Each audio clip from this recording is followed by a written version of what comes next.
भारत का फिल्म उद्योग, जिसे आज बॉलीवुड के नाम से जाना जाता है, दुनिया के सबसे प्रभावशाली और उत्पादक फिल्म उद्योगों में से एक है।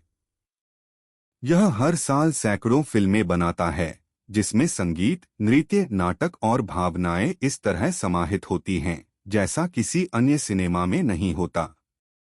लेकिन सितारों और गीतों की यह चमकदार दुनिया आज से एक सदी पहले बहुत मामूली रूप में शुरू हुई थी, जब चलती तस्वीरों ने पहली बार भारतीय दर्शकों को मोह लिया था। 19वीं सदी के अंत में, जब भारत ब्रिटिश शासन के अधीन था, देश सामाजिक और सांस्कृतिक परिवर्तन से गुजर रहा था। लुमियर ब्रदर्स का सिनेमाटोग्राफ भारत पहुंचा। 7 जुलाई 1896 को मुंबई, तब बंबई के वॉटसन होटल में एक छोटा सा समूह इकट्ठा हुआ और उन्होंने पहली बार चलती तस्वीरें पर्दे पर देखीं। लुमियर ब्रदर्स ने 6 छोटी फिल्में प्रदर्शित कीं, जिनमें अरेवल ऑफ ए ट्रेन और द स्प्रिंकलर जैसी फिल्में शामिल थीं, जिसने दर्शकों को आश्चर्यचकित कर दिया। यह घटना भारत में सिनेमा की जागरूकता की शुरुआत बनी। भले ही ये फिल्में फ्रांसीसी थीं, लेकिन भारतीय दर्शकों ने इस नए माध्यम की संभावनाओं को तुरंत पहचान लिया। कोलकाता और मद्रास जैसे शहरों में शीघ्र ही प्रदर्शन होने लगे और आकर्षण बढ़ता गया। विविध परंपराओं और कला रूपों से भरे भारत में सिनेमा के विकसित होने की अपार संभावनाएं थीं। लुमियर ब्रदर्स की फिल्मों को देखने वाले प्रारंभिक दर्शकों में एक व्यक्ति थे, धुंडीराज गोविंद फाल्के, जिन्हें बाद में दादा साहेब फाल्के कहा गया। वे एक प्रशिक्षित फोटोग्राफर और प्रिंटर थे, जिनकी कल्पना शक्ति गहरी थी। 1912 में उन्होंने जीसस क्राइस्ट पर बनी एक मूक फिल्म देखी और मन में विचार आया, क्यों न भारत की अपनी पुराण कथाएं भी इसी माध्यम से सुनाई जाएं। यह विचार उनकी जीवन साधना बन गया। महीनों के प्रयोग और अध्ययन के बाद 1913 में उन्होंने भारत की पहली पूर्ण लंबाई की फीचर फिल्म राजा हरिश्चंद्र बनाई। यह एक मूक फिल्म थी, जो सत्यवादी राजा हरिश्चंद्र की पौराणिक कहानी पर आधारित थी। दादा साहेब ने कहानी लिखी, निर्देशन किया, कैमरा संभाला और संपादन भी खुद किया। उस समय महिलाएं अभिनय नहीं करती थीं, इसलिए तारणमती का किरदार पुरुष अभिनेता अन्ना सालुंके ने निभाया। 3 मई 1913 को जब राजा हरिश्चंद्र मुंबई के कोरोनेशन सिनेमा में प्रदर्शित हुई, तो लोगों की भीड़ उमड़ पड़ी। उत्सुकता और आश्चर्य से भरे दर्शकों ने 40 मिनट की यह फिल्म देखी और दंग रह गए। पहली बार भारतीयों ने अपनी पुराण कथाओं को जीवंत होते देखा। पहली फिल्म ने लोगों का दिल कैसे जीता। राजा हरिश्चंद्र की सफलता ने फिल्म निर्माण की लहर को जन्म दिया। इसकी भावनात्मक कहानी, दृश्य प्रभाव और भारतीय संस्कृति से गहरा जुड़ाव लोगों को मंत्रमुग्ध कर गया। दर्शक हंसे, रोए और तालियां बजाईं, ऐसा दृश्य पारंपरिक नाटकों में शायद ही कभी देखने को मिलता था। फिल्म में आवाज नहीं थी, लेकिन सजीव कथावाचन, जिसे बायोस्कोप मैन कहा जाता था, और लाइव संगीत ने अनुभव को दिलचस्प बना दिया। इस सफलता ने दादा साहेब फाल्के को एक ऐतिहासिक व्यक्तित्व बना दिया और भारतीय सिनेमा को उसकी अपनी पहचान दिलाई।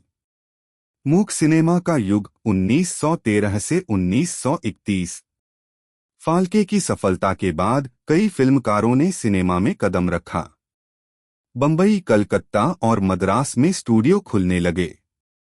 H.S. भटवडेकर, बाबूराव पेंटर और राघुपति वेंकैया नायडू जैसे अग्रणी उस दौर के प्रमुख नाम बने। 1920 के दशक तक भारत हर साल दर्जनों मूक फिल्में बनाने लगा, जो पौराणिक कथाओं, लोक कथाओं और सामाजिक मुद्दों पर आधारित होती थीं। लंका दहन 1917, सावित्री सत्यवान 1914 और कलिय मर्दन 1919 जैसी फिल्में अत्यधिक लोकप्रिय हुईं। फिल्मों के साथ लाइव संगीत प्रस्तुत होता, जो भावनाओं को और गहराई देता था। सिनेमा लोगों के लिए वास्तविकता से परे एक जादुई दुनिया बन गया था। यह सिर्फ मनोरंजन नहीं था, बल्कि सांस्कृतिक अभिव्यक्ति का माध्यम बन चुका था। 1931 में अर्देशिर ईरानी द्वारा निर्देशित आलम आरा भारत की पहली बोलती फिल्म बनी, जिसने सिनेमा की दिशा ही बदल दी। इसमें संवाद और संगीत दोनों शामिल थे। All talking, singing, dancing tagline के साथ यह फिल्म पूरे देश में धूम मचा गई। थिएटरों में दर्शकों की भीड़ इतनी थी कि पुलिस की सहायता लेनी पड़ी। आलम आरा ने भारतीय फिल्मों में संगीत को स्थायी स्थान दिलाया। गीत अब केवल मनोरंजन नहीं रहे, बल्कि वे भावनाओं और संस्कृति की अभिव्यक्ति बन गए। फिल्म उद्योग का विस्तार 1930 से 1950 का दशक। आवाज की तकनीक के बेहतर होने से क्षेत्रीय सिनेमा भी बढ़ा। बंगाली, तमिल, तेलुगु और मराठी सिनेमा ने नई ऊंचाइयां छुईं। इसी दौर में बॉम्बे टॉकीज, प्रभात स्टूडियोज और न्यू थिएटर्स जैसे संस्थानों ने पेशेवर फिल्म निर्माण की ठोस नींव रखी। 1940 से 1950 के दशक में बॉलीवुड ने अपनी पहचान मजबूत की। अशोक कुमार, देव आनंद, दिलीप कुमार और राज कपूर जैसे अभिनेता लोकप्रिय हुए। महबूब खान और गुरु दत्त जैसे निर्देशक अपनी रचनाओं के माध्यम से सामाजिक और नैतिक मुद्दों को सिनेमा में लाए। फिल्मों के गाने अमर बन गए और लता मंगेशकर, मुकेश और मोहम्मद रफ़ी जैसे कलाकारों ने लोगों के दिलों में संगीत बसाया। बॉलीवुड का स्वर्ण युग 1960 से 1980। 1960 के दशक तक भारतीय सिनेमा ने व्यावसायिक और कलात्मक दोनों रूपों में जबरदस्त प्रगति की। रंगीन फिल्मों, रोमांटिक कहानियों और म्यूजिकल दृश्यों ने दर्शकों को आकर्षित किया। राजेश खन्ना, अमिताभ बच्चन और हेमा मालिनी जैसे सितारों ने इस दौर की पहचान बनाई।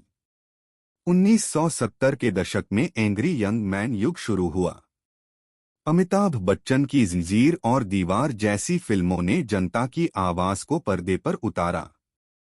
समानांतर सिनेमा के रूप में सत्यजीत रे, श्याम बेनेगल और गोविंद निहलानी जैसे निर्देशकों ने यथार्थवादी कहानियां सुनाईं। आधुनिक युग 1990 से आज तक। 1990 के दशक में वैश्वीकरण ने बॉलीवुड को एक नई दिशा दी। तकनीकी प्रगति, रंगीन सिनेमैटोग्राफी और म्यूजिक वीडियोज ने सिनेमा को अंतर्राष्ट्रीय पहचान दिलाई। शाहरुख खान, सलमान खान, आमिर खान और माधुरी दीक्षित जैसे सितारों ने वैश्विक दर्शकों को आकर्षित किया। अब भारत का फिल्म उद्योग कॉरपोरेट कंपनियों, डिजिटल प्रोडक्शन और विश्वस्तरीय प्रमोशन के साथ आधुनिक हो चुका है।